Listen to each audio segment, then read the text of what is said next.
Mayhem, it is your cue to take us away. It is in different settings, but Morg, play the jingle.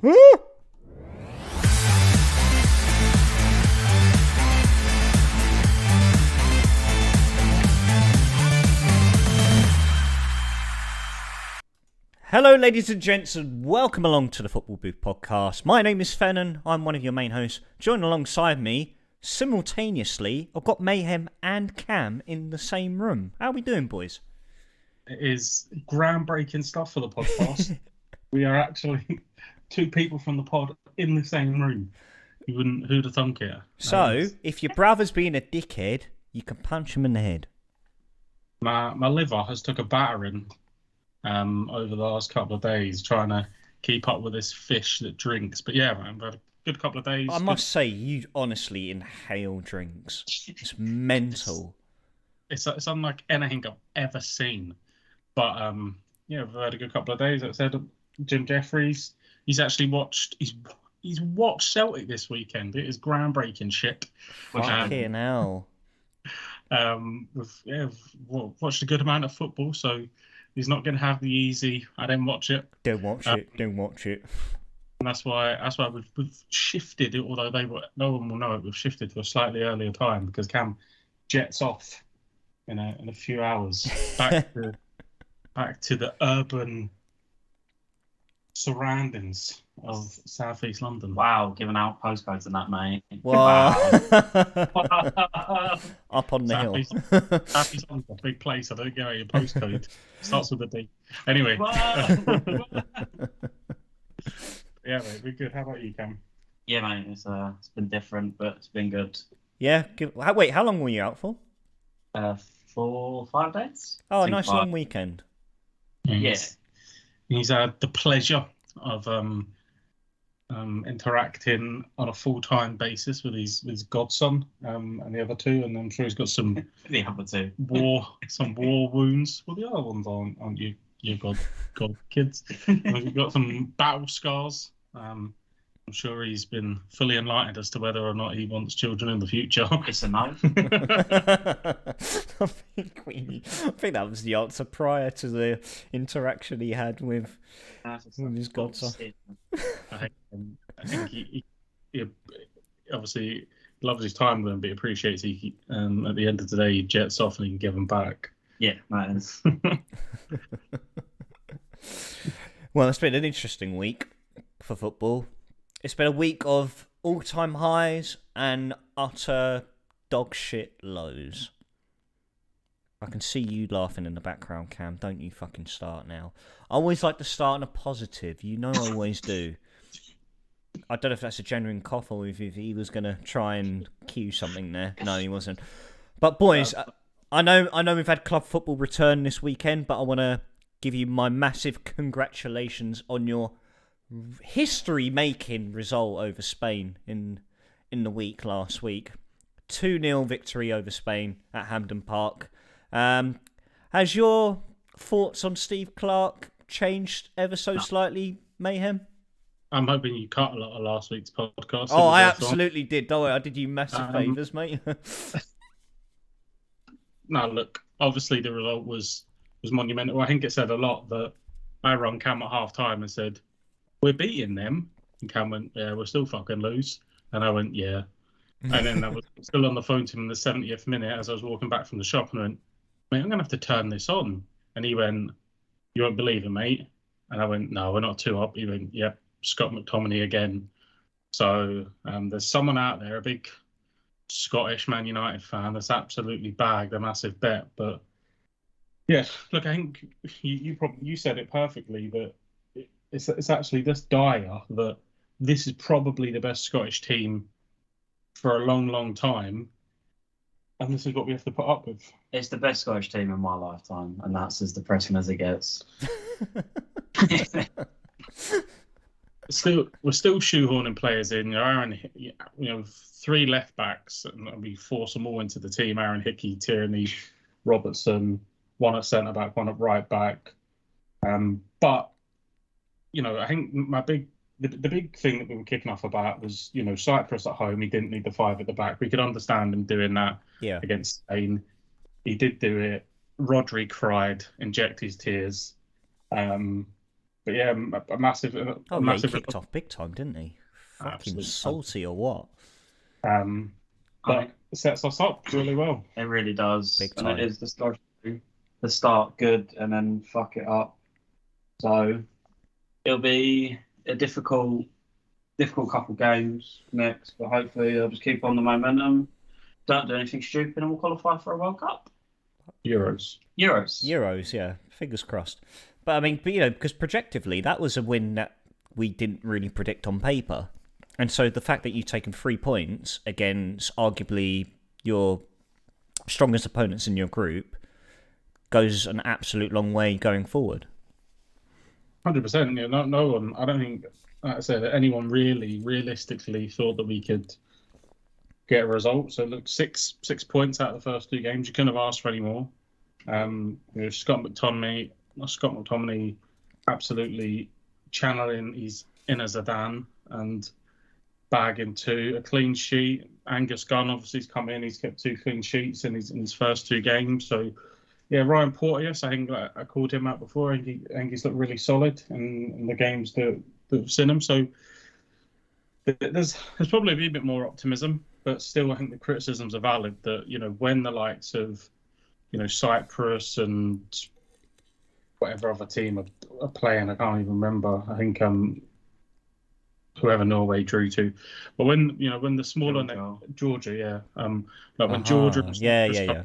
And we don't need we don't need to force Kieran Tierney into a team. If you're going to play the likes of Ryan Porteous or Cooper at the back and Grant Hanley, if that's your boys and you're going to go with it, then go with it. Play the 4 and let the midfield and the attackers go and win us the game. We shouldn't have to have 5 at the back for those kind of games. I still think the criticism's there. I still think it's valid, but I don't think Clark is going to change, and it's just boring to watch. When you beat Spain that way, you can accept it. Same when we beat Barcelona.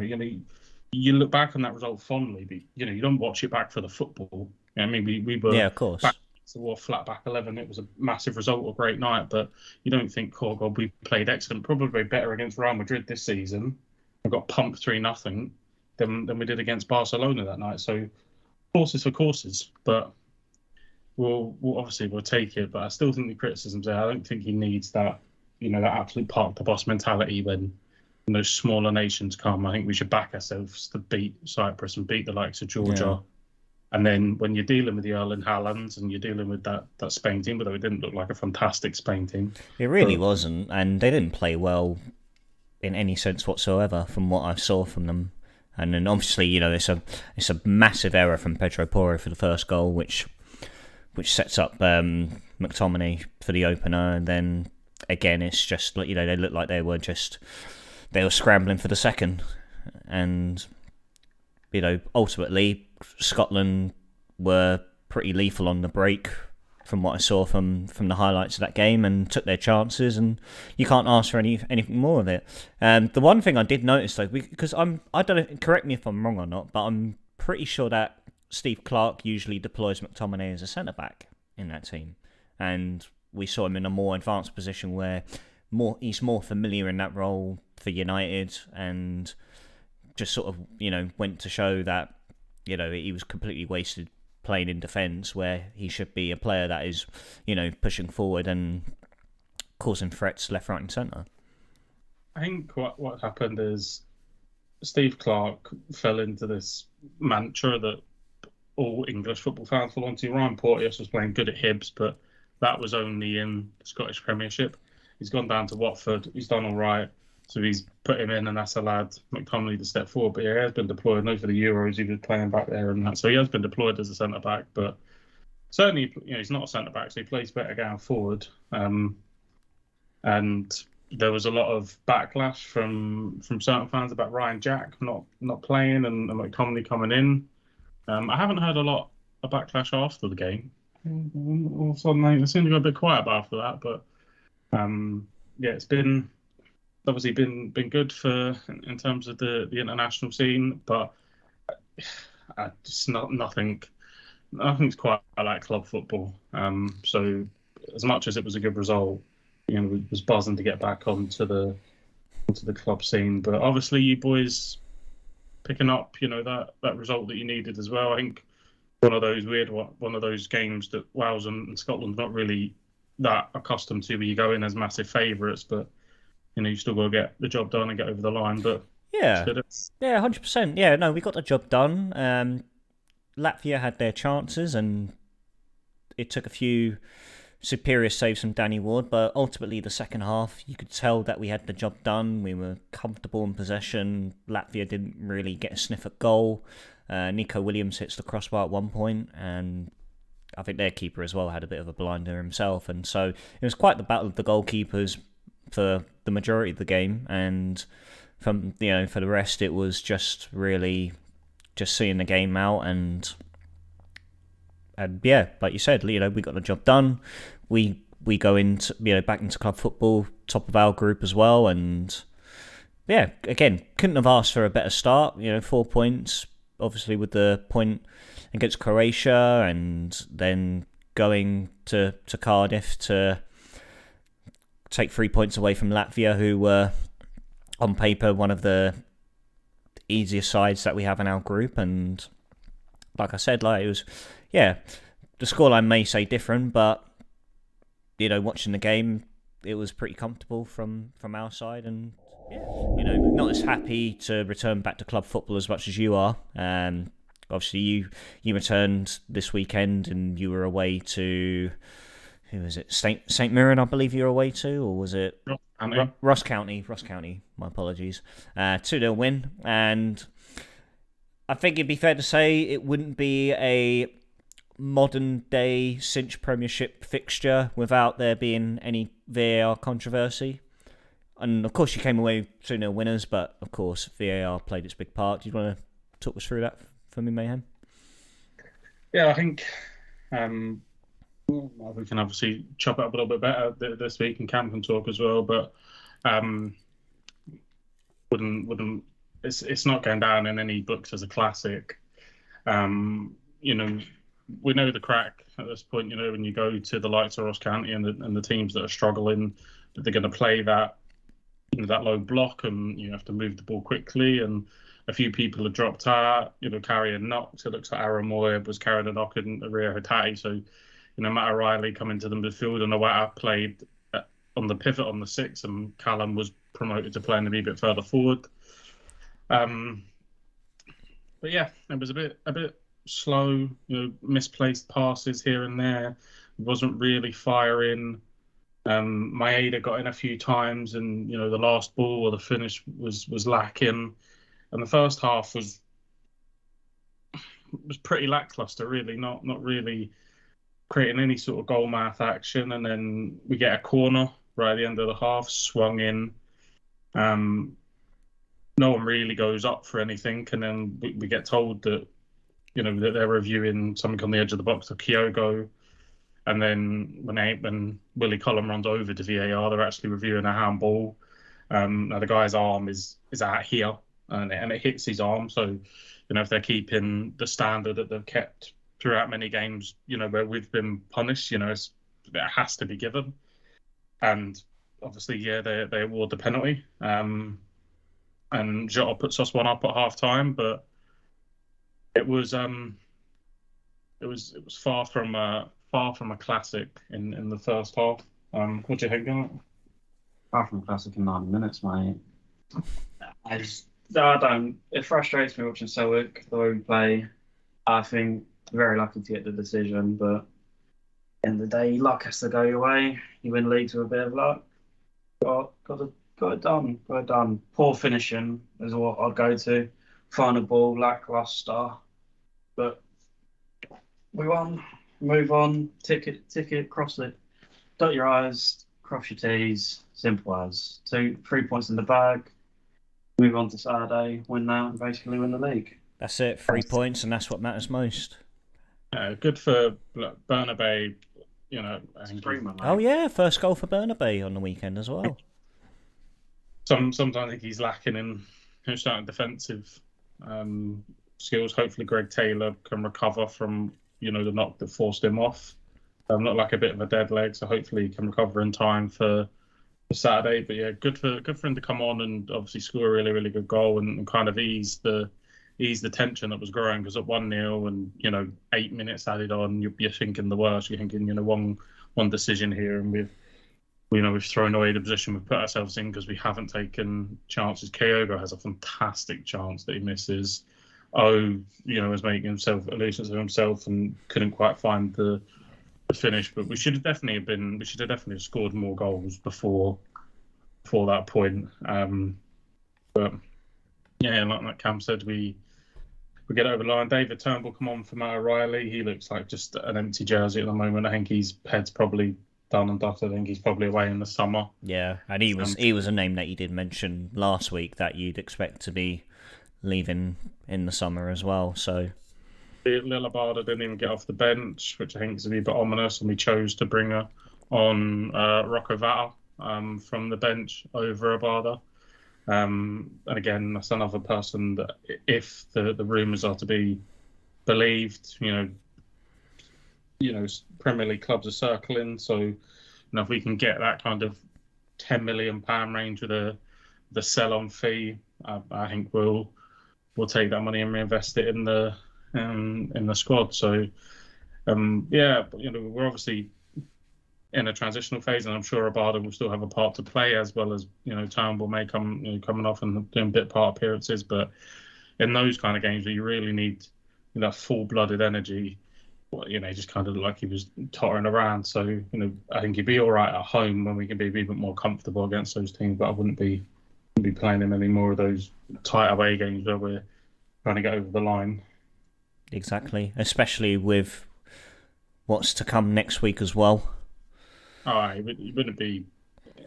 Hopefully, he doesn't get on the pitch. Hopefully, I said, Rio and Moy were being rested to make sure that they're fit for the derby. Taylor recovers, and I think, Kyogo obviously firing. So I think we could probably pick our team now, and it'd be no surprise. With Hart, Johnston, Carter Vickers, Starfelt, Taylor, McGregor on the pivot, Rio if he's fit, Moy if he's fit, and then it'll probably be Jota, Kyogo and Maeda on the left. So I think it pretty much picks itself at the moment. That's our strongest 11, our most balanced 11, and I think it's more than capable at home of absolutely putting them to the sword and putting us 12 points clear. That's it. And would you see this really as like the nail in the coffin for Rangers, as in the sense of there's no coming back now for Rangers as well? I think we've lived through some, not so much you've grown up in a fantastic era, but you've obviously got the memories of the helicopter Sunday and it changing directions and all this stuff. So, but I don't think we'll count our chickens. I don't think Ange will allow that to happen. He's got that motto that he stands by. That we never ever stop, and he's lived and breathed that since he's been at the football club. So I don't think we'll take our foot off the gas. We've lost, I think it's something like one domestic game in the best part of 2 years. So we've been fantastic for a long time. So at home we've played 15, 15. We've been fantastic at home. And I fully expect us to go out and give that same kind of energy and that same kind of commitment and performance that's seen us earlier in the season beaten 4-0 and be out of sight at home by half time. So hopefully we cap a very nice spell of domination. The women's team beating them, the youth team's beating them. The women's team drawing with them. Sorry, it was just that in the 99th minute that headbutt. Oh yeah, Christ, that was something. At the moment, the whole, industry, that institution at the moment, the Celtic Football Club is in a real strong spot. So hopefully we can rubber stamp that with the main squad going out and delivering in the derby. Look, it'll be tough. It'll be tough for them to come. Obviously, there's no away fans. There won't be no away fans for either of the two derbies. So, when we go to Ibrox later on after the split, it's going to be a tough place. But equally, them coming to us is going to be a really, really difficult place to come as well. And we see on that famous night where there was no fans in, and Ange Rio Tati scored two, and Ange got his first win last season. And I think it'll be that kind of raucous atmosphere again, where they realise that even if it was just the 800 fans, that's 800 extra now, shouting and screaming for Celtic. So yeah, it'll be an interesting atmosphere, I'm sure.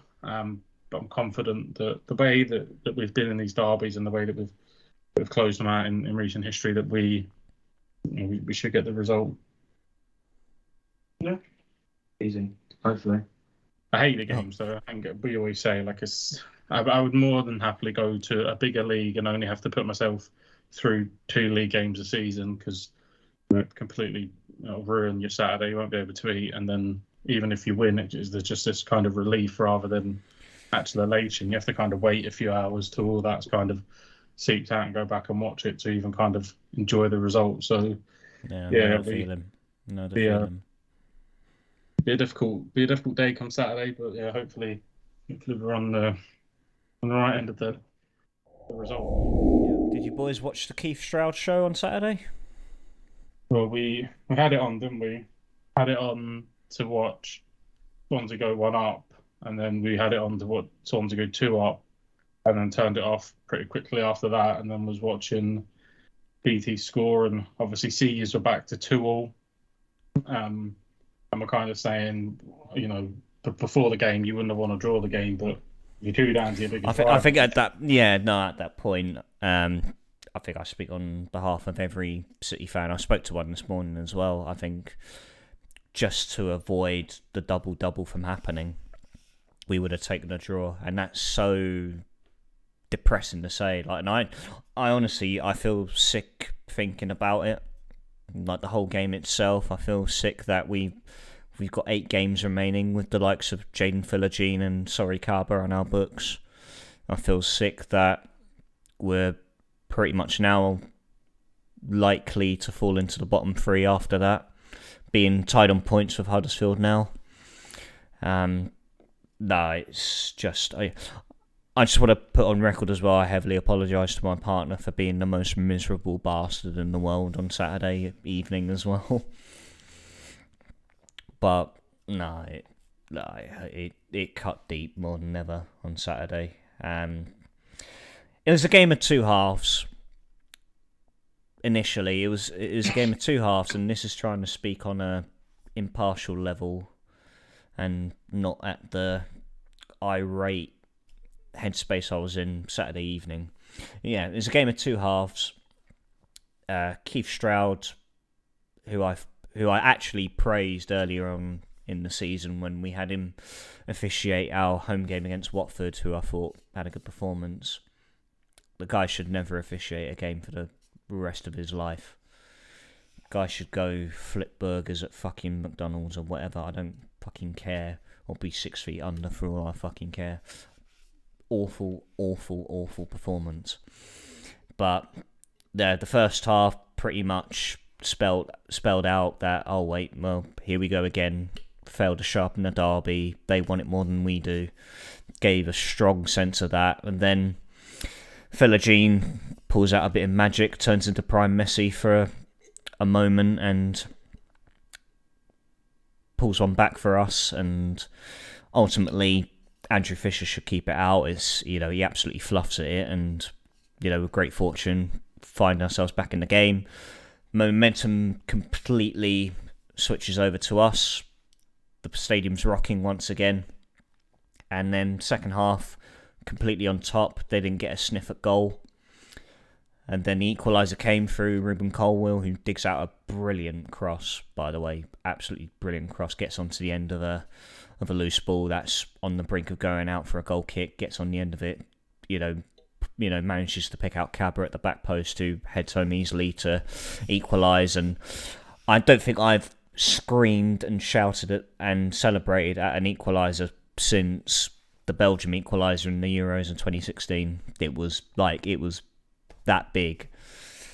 And then there was 5 minutes added on towards the end. NG and one of their players go down injured, so that obviously adds on time, and it gets to around the 98th minute. They get given a soft free kick on the edge of our box, and they step up. It was like a proper FIFA-esque goal where free kick taken, hits the wall, comes back, hits the post, and then I think it's like Joel Pirro who's at the front post, who like absolutely scuffs at it, and then Cabanjo is by the side of him, who just sweeps home and sends the away end into absolute limbs and heartbreak for us. And yeah, I think that's definitely like the most heartbreaking derby I've ever had to witness as a City fan, and it's a massive setback for us in terms of momentum and in terms of moving forward and trying to get results and stay up. We have a big game coming Good Friday where we go away to Bloomfield Road against Blackpool, who are in that bottom 3 bracket, and of course themselves have come off the end of the derby defeat to Preston, so we can only hope that we're not as knocked as we are in terms of mentality and morale, and fingers crossed that we can pull out 3 points away from them. And ultimately, like, knowing Cardiff, it's relying on the other bottom 3 sides dropping points like Huddersfield and Wigan, because it seems like we're so inconsistent in getting the job done week in, week out. We have to rely on the teams around us to drop points. And I feel that's what it will come down to. And, you know, the run-in for the rest of the season isn't easy. Huddersfield are our second to last game. We go away to Vicarage Road against Watford, who on paper aren't doing well at the moment, but Vicarage Road we know is a very difficult place to go to, and Watford can potentially be one of those top championship sides who can really cause problems and really give you a hard time. Stoke at home. Stoke are absolutely flying at the moment. You know, they came off the back of a 4-0 win on the weekend, so they by all means won't be an easy fixture. And then, I mean, if it does go down to the last day of the season, we're absolutely doomed for, because we go away to fucking Burnley. So, you know, ultimately, looking at the bigger picture, things won't change unless Tan sells up, because it's just going to be a rinse and repeat routine every season where Sabri will get backed in the summer. Projectively, he'll go on a bad run the first couple of games where he's trying to mould a whole new team together, and there'll be a lot of outgoings in the summer. Like I said, you know, I mentioned Philogene, who is only on loan. He'll have bigger teams sniffing around him.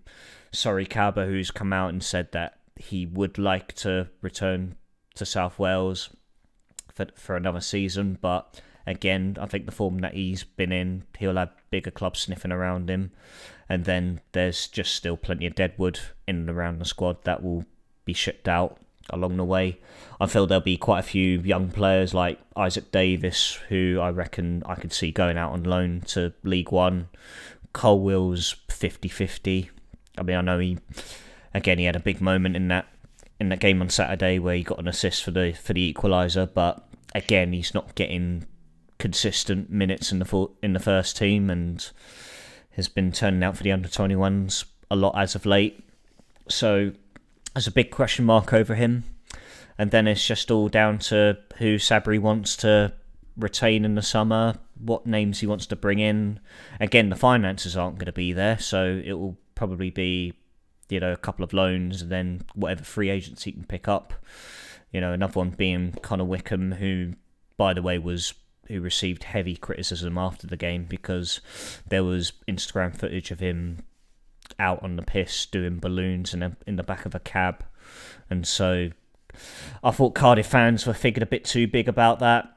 I mean, I know I kicked off at a similar incident last season where Leandro Bacuna was, you know, he was away on holiday, and again, it was just a completely different context with Bacuna and Connor Wickham. Connor Wickham turned 30 on Friday, and so I just thought, oh, he's out celebrating his birthday weekend, whatever. He played in the game. and I'm pretty sure he's not the only one associated with Cardiff who's essentially, in essence, drowning their sorrows, so to speak.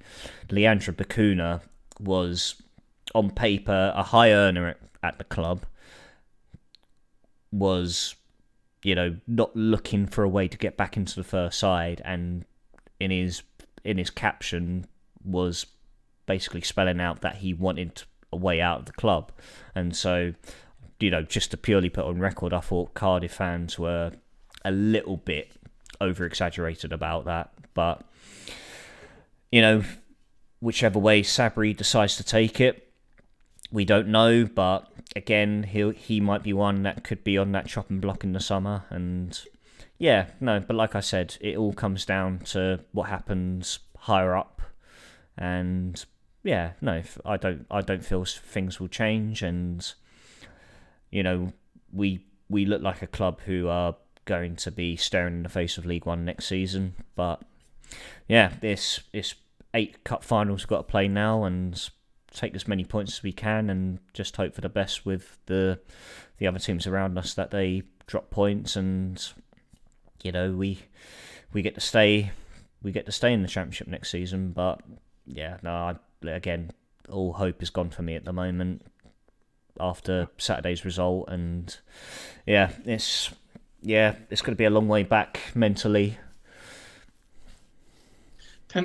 Tensions run high, don't they? They through do. these games. So and any kind of small thing that happens afterwards is exacerbated, and no matter the context, if we had lost to our biggest rivals in the last minute, with basically the last kick of the ball deep into stoppage time, and there was footage then of a player out. I think you can have that if it's your birthday or whatever, but you can do it in a more smart manner.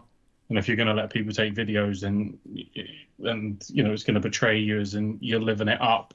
Yeah. When the rest of that half of South Wales is completely in like you said, in absolute disarray and drowning their sorrows and not wanting to go into work at the weekend. And that's the projection that you're putting out. I mean, it would infuriate me if it was if we had lost. I just felt too numb, really, to really, like you said, of course, emotions. We all felt so raw after that game, and it was either a sense of rawness through anger, or a sense of rawness through just being completely emotionless, where you couldn't take anything in accordingly. And and rightfully so, there were some fans that vented frustrations, and then Connor came out the next day, and he addressed it and did express that he was hurting as much as anyone else associated with the club. But it's just the way I felt, it was just like, what's the point in really digging a player out where you can't change the outcome now. Like I said, passions run high off the back of these games, and we're in the midst of the week-long build-up, and that is the Glasgow derby, and it's already kind of building up. All the analysis afterwards. Both teams have won, and it sets it up, and it's a huge game. If Rangers win, it's down to 6 points. If so, so the build-up's already there. That build-up would have been prevalent. And like I said, footballers just need to be a bit more smarter. He could have celebrated his birthday in a more closed-off setting. He's got the money to do that. He doesn't need to be doing balloons in the back of a taxi. He doesn't need to be doing it on camera. He could say to someone, look, just be a little bit smarter. No one gives a shit if you score in that last minute and you win 3-2. No one gives a shit. Everyone's, fucking look at him living life. He deserves it. That's it, yeah. Like, he's like, here he is, Connor Wickham, top shagger, fucking doing balloons after scoring the winner against the Jacks. Yeah. It does. Well, once you get a little bit of clarity a week on, but in the middle of that, he needs to be a little bit smarter. What's we also don't know the protocol at the club. Some clubs don't like that at all. You know, the partying after a match, and you know, while you're in season, you have your off-season break, and you know, you have a responsibility. So we don't know the club's policy. We don't know Sabre's policy. I imagine we'll find out more about that in the next couple of games, depending on what kind of, you know, party plays in them. But at this point, Cardiff, if they have someone, you know, that we know, it's been maybe a little while, but we know there's performances in there at this level, the likes of Conor Wickham, you know, they need to utilise all assets. So, but at the same time, you need the right kind of mentality. And if the mentality is, even after as big a loss as that, I'm still going to go and party. It doesn't give across that kind of, I really care about this football club. I care about maintaining the championship status. It kind of means I'm going to collect my wages and fuck yous, I'm going to live my life kind of thing. So that, you know, he probably doesn't mean it in that way, but he's enough money. You know, he's been at big Premier League clubs. He's been paid very well. He's enough money to just say, do you know what, we're gonna go here. We're gonna have a VIP section. We're gonna be closed off. No social media. Don't be putting anything out there. All that kind of shit could have been done. He's been, you want to say he's been immature, but you know, he's reaching nearly 30 now, so he should have matured. He should have made those mistakes when he was younger. So daft from him, and normally could cost him, you know, like you said, he could be on the chopping block in the summer if 100%, yeah. But for the, like you said, the last 8 games, Cardiff need to utilise every asset or potential asset they have at the football club to make sure that they get it done. And look, if I'm Conor Wickham and I care, and I honestly care, you know, I'm banging down the manager's door, wanting a start against Blackpool, going and bagging 2 goals, and then whipping a wee balloon out as a celebration, and you know, all goes under the carpet, doesn't it? You know, you bag at Bloomfield Road, and you put Cardiff back on the winning step. It will get swept under the rug. Football fans are fickle. You know what I mean, one week you're the biggest villain, the next week you're the biggest hero. Yeah. You know, look, Cole Starfelt flicks between, you know, people saying he's prime Maldini to fucking insert shit name here, you know, Effie Ambrose. So, you know, it flicks between the two. Plenty of players wrote off for Celtic. You know, Greg Taylor was wrote off. Tony Ralston wrote off.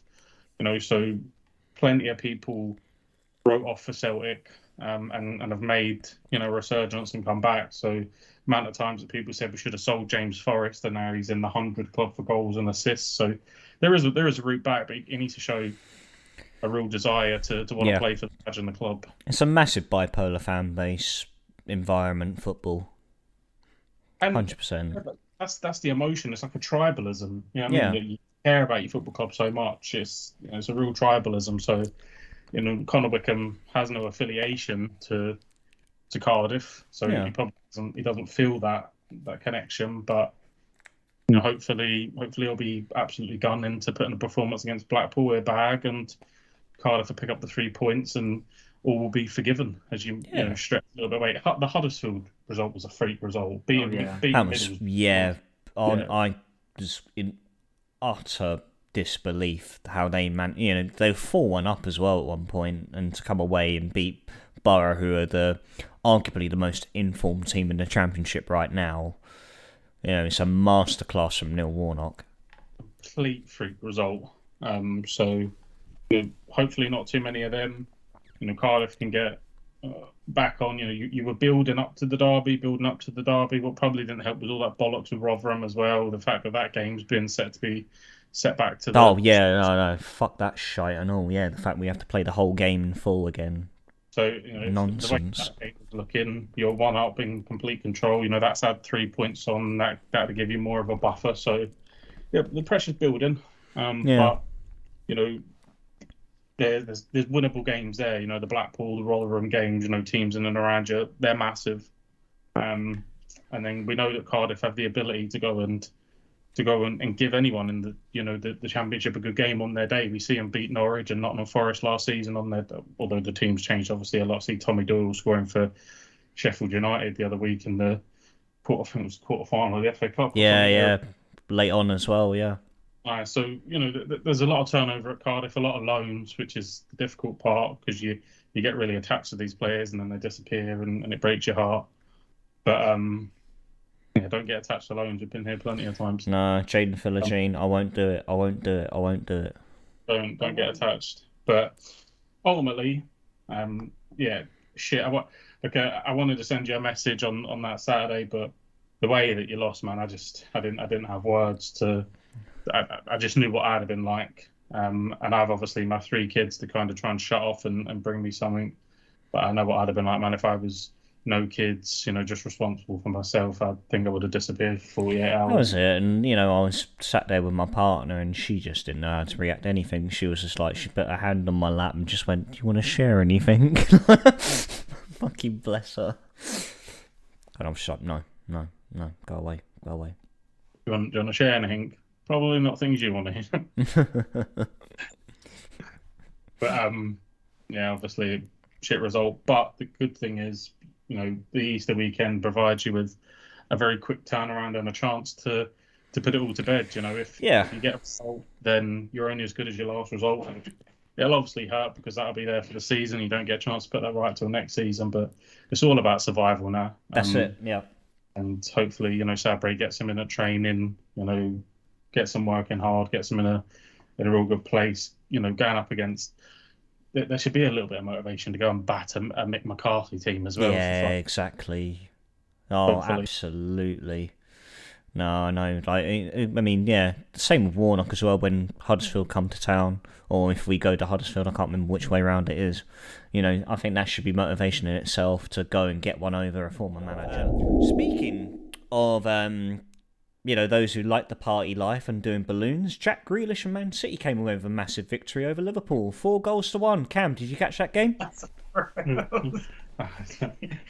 we were going to talking about people that like balloons and party life. Yeah, Cam, why don't you comment on this section? Well, okay, sorry, two people. Did you catch the game? Yeah, we watched the game. Yeah. It was good. Liverpool started well for 20 minutes. City looked lackluster. And City just did something that they always do. They just turned it on. Just something clicked. And they just went above and beyond and showed that they are the best team in the world. And on their day and on this current form, Arsenal are going to have to be perfect. Yeah. I think Gary Neville summed up perfectly, and that's saying something.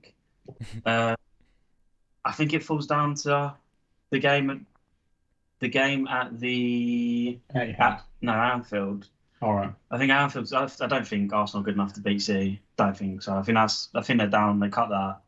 I think Arsenal have to beat Liverpool. And they go to Anfield next as well, don't they, Arsenal? Yeah. I think that's the game. The stretch of games Arsenal have after that: City, Chelsea, Newcastle. You have to win the league. You have to beat the best, and I don't think they're good enough. City beat them back to back at the moment. I think they beat them in the FA Cup. They beat them at home. Yeah, beat them with the Emirates. Yeah. Arsenal look good at home. Everyone they've put up every bit of challenge. Everyone said they're not good enough. This is the final time they drop points. They've proved them wrong. Jesus has come back scoring. That front three looks good. So maybe this is the year they beat Liverpool. But fond memories of them being the best team in the league and Liverpool beating them by 5 in 20 minutes. And if Liverpool are that good in 20 minutes against City and they destroy them that much, maybe they are 3-4 up early doors. Yeah. Liverpool start early, crowd behind them. All right. Well, I think we've seen Liverpool at Anfield. They were good in that opening spell against Madrid with 2 up. They were good in the opening spell against City. They were fantastic in the second half against United. So it's about them probably maintain because Arsenal have been super consistent. But yeah, if Fabinho had got booked, which he should have. Referee's a shite bag, would have been 80 quid up. So I knew you were leading on to that. As soon as you said Fabinho should have been booked, there was definitely a bet on there. Free. But yeah, I actually had Jack Grealish to score in my bet. I says I fancy him. He's been playing really well for City.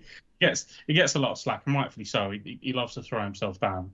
But yeah, man of the match, he was fantastic on there. He took the game away from Liverpool, and I think he had an easy task. I mean, I think we disagree, but I don't rate Trent at all. And I think up against that kind of defender, someone that wants to go forward and be attacking, Grealish was in his element. But, Pep didn't dick about with the team for once. he's troublesome with defenders. Kyle Walker, obviously, with his antics. Probably not what City need right now, but I think he put out the best team he could put out. Gundogan there, De Bruyne, Rodgers still crying over his trip to Glasgow. Whey. Mahrez, obviously Haaland didn't make it, so Alvarez, but there was no dicking about with the team. It was just, right, this is the best team I have available. These are going out. No stupidness where, he's trying to shoehorn in, in Bernardo Silva at left back in this. He just put him out. Defenders at the back, his best midfield, go and influence the game. And like Cam said, that was a good start from Liverpool, but again, they struggled to maintain that. And then City really, really dialed it on. And that was it. And even without Haaland as well, they managed to turn it on. And Julian Alvarez, of course, getting on the score sheet as well, which sort of goes to show as well that he's good enough to fill the void that Haaland does leave in that side. Yeah, I think they called it out in commentary that this guy would be walking into most teams. This is it. That's how he is good enough to start for City, but then you've got a different animal in Haaland ahead of him. I think. Do you know what? And this may be the most controversial thing. Right? I think from a team cohesion point of view, that's the best I've seen City as a team. Like Alvarez dropping in and he plays that ball over the top to Mahrez for one of the goals. Like City looked like a more cohesive team. Yeah. Whereas Haaland is such a vocal point that almost they try and go into him, and maybe Haaland's weakness is linking play up, and Alvarez, as we see at the World Cup, he was fantastic in doing that. So Pep's got some big decisions. He makes those decisions all the time, and people question it. But we'll see what happens. But I think Julian Alvarez was fantastic, and like you said, certainly made a case to say, look, this is Liverpool that have been on a decentish run. Put themselves back in contention for the Champions League, which didn't look viable a little while ago. And obviously, when the big teams and the big games come up, obviously they've got a few Bayern's coming soon as well. He's there ready to go, which is what City always have. If someone drops out, if Mahrez picks up an injury, just slot in Bernardo Silva. The depth is crazy, and that may ultimately be the killer. Arsenal, obviously, I think Saliba missed the game against Leeds, who apparently before Arsenal scored when Arsenal scored, it was against a run of play, apparently. So, they're missing. I think he'll be back, but if they get a few injuries, the person that comes in isn't. If Saka gets injured, I know he didn't start, but if Saka gets injured and they play Trossard, that's a drop off. And that's the level that Arsenal are at. That first team is really good. Do they have another Odegaard? Do they have another? This is it. Yeah. There's a big drop off with Arsenal, whereas with City, it's just it's a like for like change, really, isn't it? Yeah, so there'll be some interesting talking points over the weekend, and it could Liverpool still even in their way down the league, they could have a big say in the title race. Yeah. But we also saw Newcastle as well throw themselves back into the fold of the top four after coming away 2-0 against United. I'm sure Cam called it out. He said, everyone at St James's Park saying, "Why the fuck can we do this in the cup final?" Yeah. But they were, Cam watches United a lot because he lives in London, so there's a lot of United supporters there. Yeah, of course. He said that's the worst that he's seen them play, and they were awful. They were tragic. Their one shot on target that Cam managed to pick it out, and he's better as well, Anthony. But it was like a pea roller, and it was ridiculous. Rashford looked flat. Rashford looked so pissed off towards the end of the game. And Newcastle should have beat them 6 or 7, mate. They should have been embarrassed. This Man United team is nothing special. They've grinded out results, and they've lived off the back of a man that's feeding kids through COVID and Rashford's goals. The striker's dog, Bruno Fernandes, is average as shit, but is good at moaning. He might as well have a vagina. Anthony's dog. Phil's dog. Scott McTominay's shit. Play him up front over workouts. He's got more finishing ability. So the boy that went from Bayern don't let world-class players go. So left back, Luke Shaw, Sabitzer, yeah. Tugboat. he's English, so he's a good defender now somehow. Again, Rafael Varane, I don't think he's that great of a defender.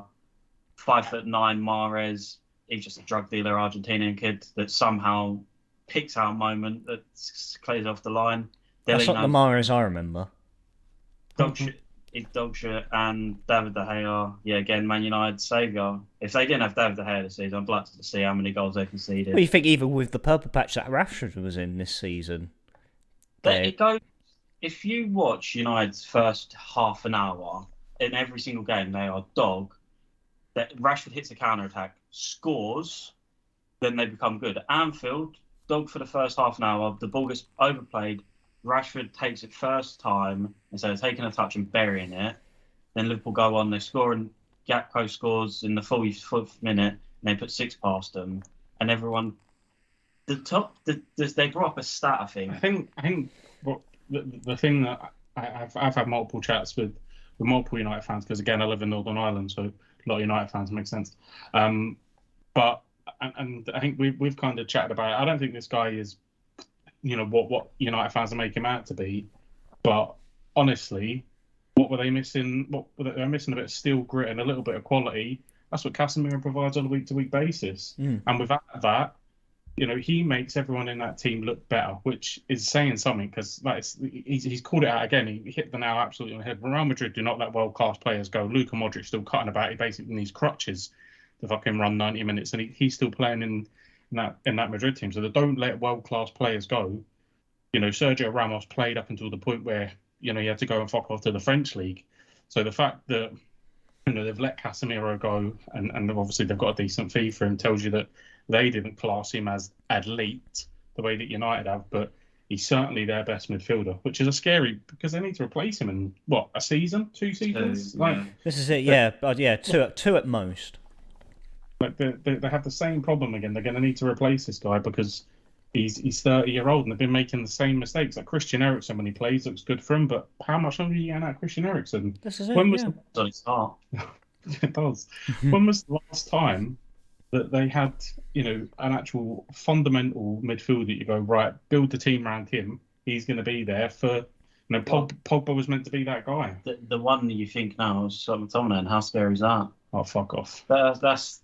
I don't care how many goals he scores against Spain. That shit ain't right. Yeah, Scott McTominay, Fred, when he first came, I think he was mid-20s when he first came to United, and again, lined up alongside McTominay, and this is it. Pogba was meant to be that guy. And it was meant to be Pogba, and he was a shadow of what the player we expected. No, he cuts past someone, scores from 40 yards, and was lived off of that height. That's it. One highlight. He was just allowed to roam around. It's why he's so good in that French team, because he has people that hold these gaps, because he goes on them long runs. And in that United team, he just got found out. Bruno Fernandes, he's not a holding midfielder. He's more of a box-to-box, sort of player, attacking midfielder, and he wasn't allowed to play it. That's so they got found out. Then again, the problem that they have, they'll probably get, it isn't rubber stamped, but they'll probably get Champions League. I don't know. And that's what I'm saying. It's not rubber stamped, but look who's chasing them. Liverpool fluctuate, Spurs fluctuate, Newcastle fluctuate. They've been good. They've been quite consistent against the smaller teams. I think they'll probably get top 4. They'll get to invest that money, but they need to make sure that the Glazers are out. They have someone in that wants the club to be successful and not just a piggy bank.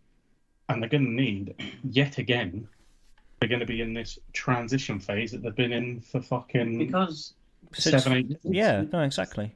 Rashford scored 27 goals, and they go, he's the team to fuck him off, mate. He is bang average. And you look at that bench, the Sancho that came from Thingy, just a fat boy. Send him back to Germany. He's not good enough. They need to get recruitment right. That's the problem, and I think we've spoken, for 3 people that don't actually give a shit about United, we've spoken about them a lot on this podcast since we've done it. They need to get their recruitment right. The recruitment, fundamentally, the whole structure of the club is broken because the recruitment isn't good enough. Like Harry Maguire, Pogba, Weghorst. Fucking Sancho. Wout Weghorst, yeah. If anyone's 18 and above, he's cracking for a foul. Look, Milicia. You never see Wan-Bissaka. Like, when was the last successful signing? They're just overhyped players, though. That's the The problem. last successful signing, you probably Casemiro. Casemiro. But before that, you would Bruno. probably have to say Bruno Fernandes. Bruno I think Fernandes. look at the amount of money that's been spent, and you've still got like never. Fergie was elite, but never under Fergie would you be getting players, unless they were absolutely top tier. Gary Neville's, Roy Keane's, they would not be there for this amount of time. Luke Shaw would never have survived this long under a cutthroat manager. It just wouldn't. Like David De Gea, like there would be no way. The amount of times that all of a sudden Ferguson just sold someone out of the blue and then replaced them because you were like, why the fuck is he selling him? Like, oh my God. Like that cutthroat mentality. This is the thing. Phil Jones would be counting his lucky stars that fucking Fergie decided to retire before he fucked him off. Phil Jones is still on the books, mate. He is still on the books. This is the thing. But Fergie retired before he even got the opportunity to get rid of him. But it's absolutely it's mental. The actual whole transition phase that ultimately they're locked in and have been locked in for too long. Yeah, this is it. But the manager, right? I don't know. Well, then speaking of managers, just there, like Sky Sports News completely exploded over the last 24 hours, where it felt like London buses. Like these were names that we've mentioned week after week after week, and it felt like you're waiting forever for one to happen, and then all of a sudden two come at once. Brendan Rodgers given the boot by Leicester, which we felt was completely inevitable. Mayhem has every right to be pumping his fist right now. And then Graham Potter from Chelsea. One makes sense. You're not winning trophies anymore. Whoa. One makes sense and one doesn't make sense. Because why have you got rid of Potters now? Obviously, your man in Germany. That's it. That's the only thing that makes any sense to me. Yeah, I think they were. Like, I think Chelsea, as a football club, like it was coming. They're in 11th.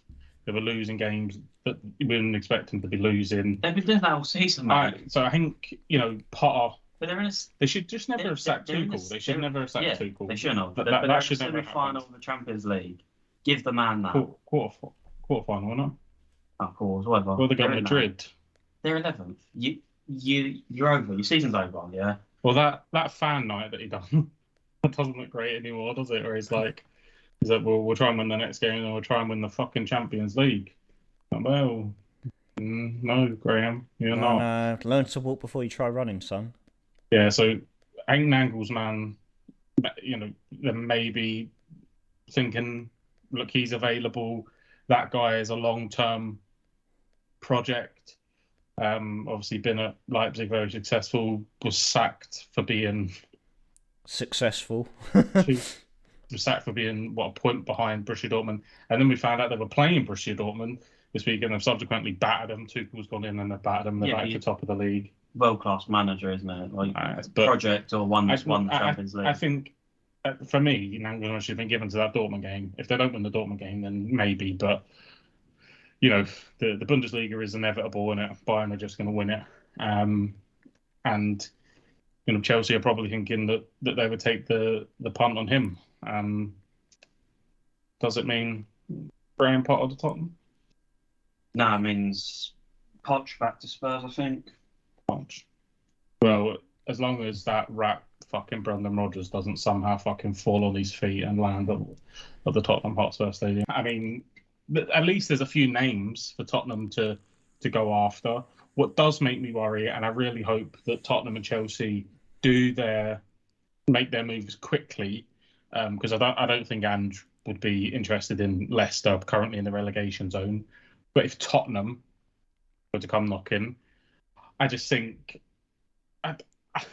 how can a top 6 team in the Premier League, where he's come from, when's the next time that's going to become available?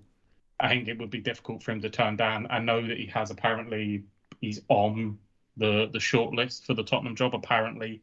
The rumours, if you believe Twitter, which I don't, but it does make me nervous that shit's even being spoke about. So hopefully Tottenham go out and do their business. Graham Potter, Poch, whoever the fuck they want to get in. Chelsea snap up Nagelsmann, and Leicester promote whatever bum fucking under 21 coach they've got, and Brendan Rodgers fucks off to Hibs or something. Probably get Craig Shakespeare back in or something, wouldn't they? And Brendan Rodgers starts quoting about how he was a lifelong Hibs fan and all this bollocks that he does at every club he goes to. But the rat's gone, he's sacked, fuck him. And hopefully the big clubs do their business and get people in that aren't Australian. Or they could be Australian, as long as it's not an Australian from Glasgow. I don't really give a fuck. Hopefully. But yeah. Who's your pick for Tottenham manager? You can pick anyone. Who is it? What? Anyone? Anyone. Job? Anyone. Anyone that's realistic, obviously. I think he said this last week. I don't know if he's going to say the same name this week. Anyone realistically, obviously you can't just go and take Pep or Klopp, you know what I mean? So anyone realistically. Yeah. And last week, just to say, you said Eddie Howe. Yeah. Yeah, Eddie Howe again's not realistic. Again, out of the question. Germany probably play fast, fluent football. If it depends what time doing the transfer window. If Tottenham will get rid of a load of people that are under Poch, because that was the most enjoyable time to be a Tottenham fan. As much as we came close, just the way Tottenham come close and never succeed, mate. It is what it is at this point. But we played the best, the most attractive football. I know it means nothing and all that, but Poch, if you clear out this stuff and he gets a fresh go at it, but the German man, I don't really know much. You've got 5 for Bayern Munich. Potter, he's a good mid-table team, not really there. That sort of team. I think he had Chelsea, a horrible club to manage. I don't know why you go there. You'd have to go Poch, and then you go German guy first because it's different. Then Poch, and then who else? Probably be like Roy Hodgson or something, getting from Palace. Or Roy the boy. What about he looked like an absolute corpse in that training. It was like a training photo. He looked old. But in terms of managers in jobs, what about Thomas Frank, De Zerbi? Obviously the boy at Brighton, the boy at Brentford. Thomas Frank, would you interested in either one of them? Not really. I'd like Thomas Frank personally. I think you look back on the last couple Tottenham managers and you see their resume. The Mourinho's and the Contes have won with other clubs. It's just toxic up top. Until you clear that board out, which you're never going to do. What's the point of putting a manager up there? Nothing's going to change. It's mediocre, and Tottenham fans just have to deal with it. Simple as they build a stadium. It's like the Arsenal meme. We build a stadium to compete with teams. You just get Bayern Munich came down and slapped 7 past them. Just know your role, mate. Be happy with Champions League and Europa League football. Built your stadium to rent it out for the NFL and Andy Joshua. Alexander Usyk drag all the revenue back by renting it out, and the Red Hot Chili Peppers are playing there in a little while. So Guns N' Roses was there in the summer. Yeah, it's all still going. Trophies have been won there, just not by Tottenham. Did you catch that Joshua fight on the weekend? Yeah, moving on. Yep. Yeah, leave it at that. Cam, just one last thing before we move on to our final segment. Away to Everton tonight. What are your predictions? 1-0 Everton. 1-0 Everton. Oh, that result stands out like a sore thumb, doesn't it? Ooh. Well, he's on a plane, so thankfully, if it is 1-0 Everton, he'll be spared. Might crash, I'll never know. Or you could be delayed, and you're just in the bar drowning your sorrows. Of course, I'm delayed. I just came up. He's delayed. Is he actually delayed? To watch the Tottenham game anyway. We'll get live updates from the plane. Has your flight been delayed? You mean? Oh wait, is it back on time? Oh, it's back on time. Oh, wow. Right, well, final segment time then it is. Right, so fantasy football, obviously we've had international break, so it was our first weekend back, and there's actually been no change in any position. So, long story short, Liam's still top, Mike's still second, I'm still third, Mayhem, you're still fourth, Akambi's fifth, Endrogene's sixth, Joe is seventh, Cam, you are 8th, and rock bottom is Sam.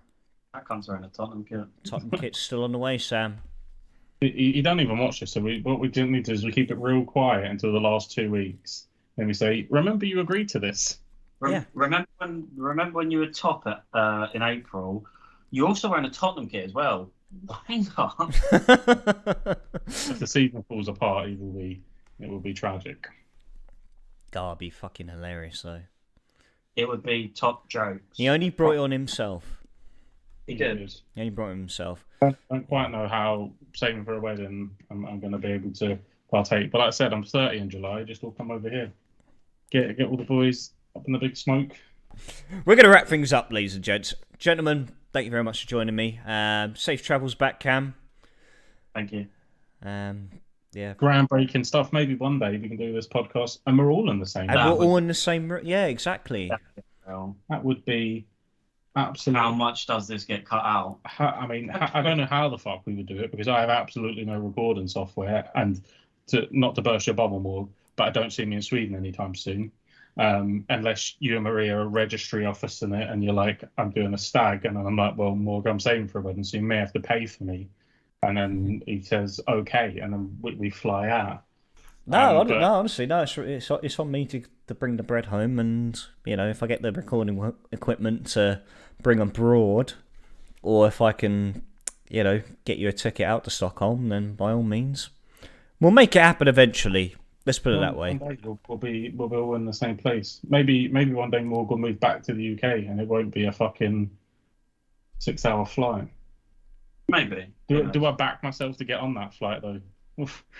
There's been some. Oh yeah, 6 hours. Yeah. Ooh. There's been some issues of flights concerning us. Being caught that are flying to Stockholm, and a nice trip down memory lane for you there, Morg. But obviously, no. lovely groundbreaking stuff with Cam in the background. Not in a dressing gown, right? And not in boxer shorts. So, absolutely live it up. Fully clothed. He got the new Celtic shirt today as well. So hopefully next time when he's on the pod, he's repping the one with the tricolour, and it looks absolutely beautiful.